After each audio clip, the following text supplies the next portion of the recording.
Because you're kind of the person responsible for all the any movies that come into town.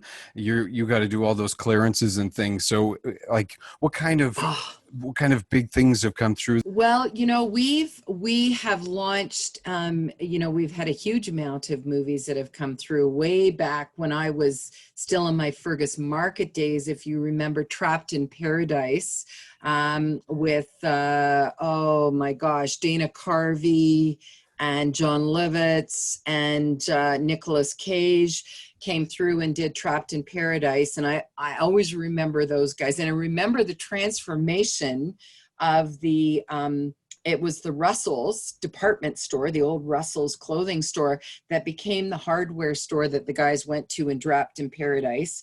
I remember when Howes and Reeves, their tow truck got changed to, I think it was, I want to say Pleasantville. I'm probably wrong. I can't remember the name of the little town, but it took Terry Reeves, it took forever for him to change the tow truck back again, because I think he just liked driving around with Pleasanton, Ohio, or wherever it was. And of course, the big shots of them going into the river at the Badley Bridge in Elora.